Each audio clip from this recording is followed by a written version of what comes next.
प्यारे छात्र छात्राओं, अभी जो हम पढ़ रहे हैं उस श्रृंखला में संधि चल रही है हमारी। कल यानी पिछले शनिवार स्वर संधि खत्म हुई और आज हम व्यंजन संधि पर आए हैं।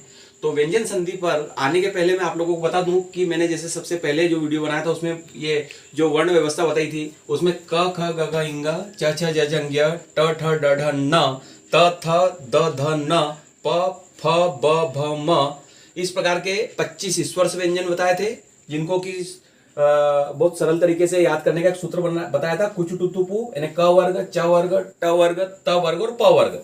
मैंने 4 वर्ण बताए थे, स, श, ह, ये ऊष्म वर्ण कहलाते हैं, ये 4 होते हैं। और य, व, र, ल, ये अंतःस्थ वर्ण है।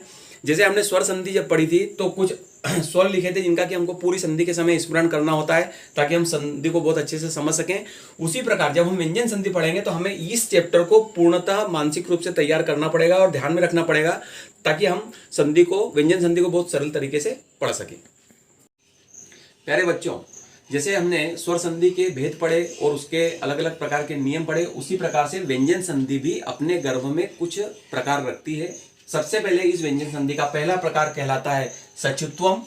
दूसरा जो प्रकार कहलाता है वह कहलाता है सटुत्वम। उसके बाद जशत्वम, उसके बाद चतुर्वम, उसके बाद अनुस्वार। अगला है लत्वम या इसको परस वर्ण कहते हैं, और एक होता है अनुनासिक संधि। प्यारे छात्र छात्राओं, मैं ये सब आपको इसके लिए बता रहा हूं कि आपको संधि का प्राथमिक ज्ञान होना, और मैं आपको वही चीजें बताऊंगा और वही उदाहरण बताऊंगा जो परीक्षा में आते हैं और जिनको हमको सीखकर अधिक से अधिक नंबर गेन करने की सहायता मिल सके। परंतु प्राथमिक ज्ञान होना, इसलिए मैं आपको इन चीजों में का परिचय भी दे रहा हूं।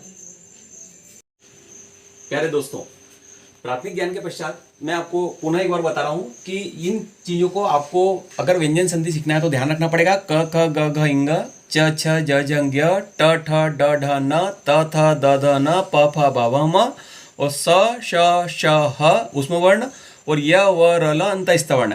इनको देखो इस प्रकार से भी कह सकते हैं, प्रथम वर्ण, द्वितीय वर्ण, तृतीय वर्ण, चतुर्थ वर्ण और पंचम वर्ण। ये चीज अगर आप याद रखेंगे तो आपको आगे संधि समझने में सहायता मिलेगी। आइए, अब ये क वर्ग कहलाता है, च वर्ग, ट वर्ग, त वर्ग और प वर्ग। पर छोटी सी चीज याद रखना है कि संधि आपकी।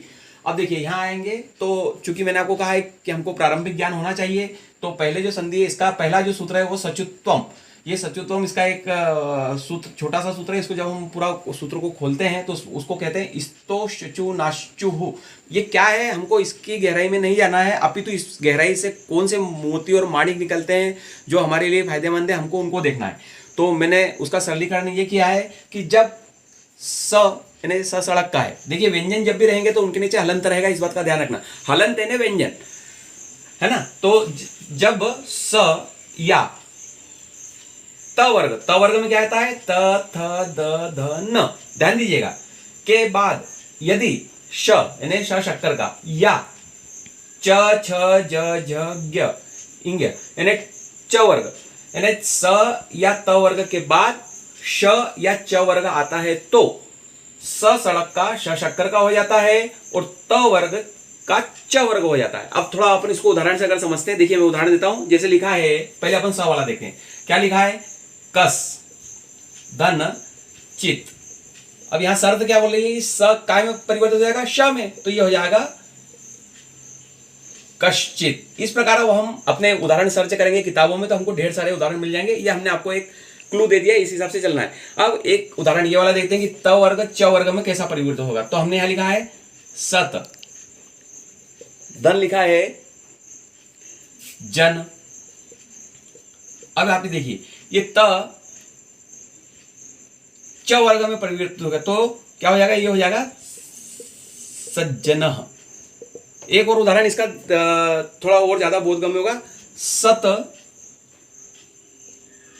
धन चरित्र, तो ये बन जाएगा सच्चरित्र।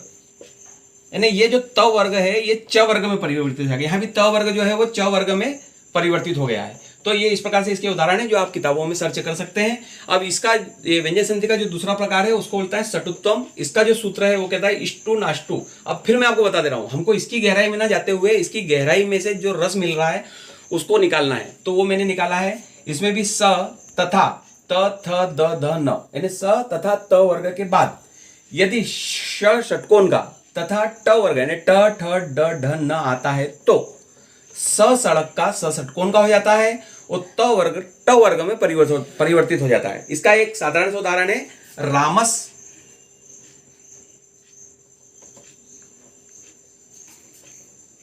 इसको ऐसा करें आप, रामस धन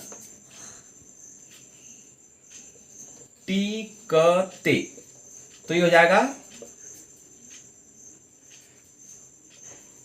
रामस टीकते। और एक और उदाहरण देखें, एक उदाहरण और लेते हैं इसमें, तो इसमें होगा मत धन टीका, तो ये दोनों हो जाएगा मट्टिका। इस प्रकार से हमने ये व्यंजन संधि के दो प्रकार देखे। अब हम तीसरे प्रकार में प्रवेश कर रहे हैं। व्यंजन संधि का जो अगला रूप हम पढ़ेंगे उसके पहले हम देख लेंगे, उसको बोलते हैं जसत्व संधि और इसका सूत्र है जलाम जशोअन्ते। तो इसका जो निचोड़ निकाला है वो मैंने निकाला है 1 = 3। अब मैंने क्या निकाला है तो पहले से निकला हुआ है, परंतु सरलीकरण बता रहा हूं मैं आपको। ये संधि दो प्रकार की है, पदांत जसत्व और एक अपदांत जसत्व।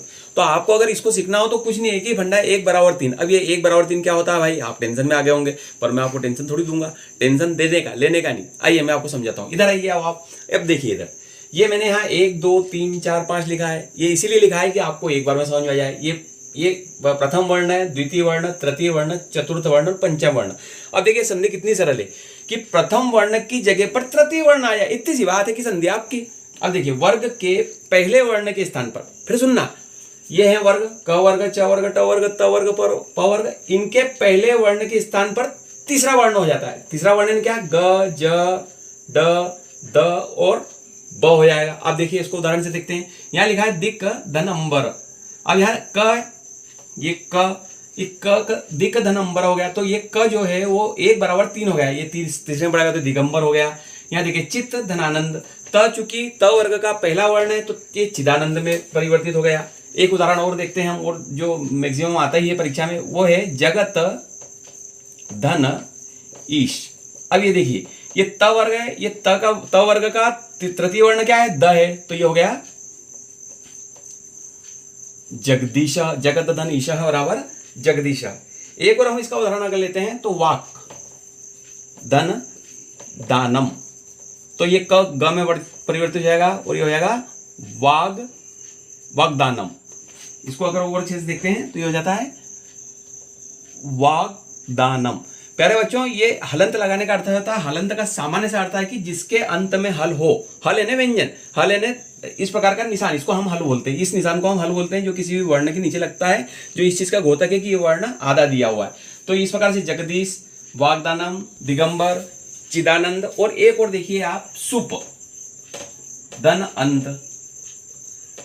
अब ये प वर्ग का जो तीसरा वर्ण क्या है, ब है, तो ये सुप धन अंत बराबर हो जाएगा सुबंध। ये इस प्रकार से हमने इस संधि के जो पदांत जसत्व था वो हमने पढ़ा और इसका सूत्र है 1 = 3।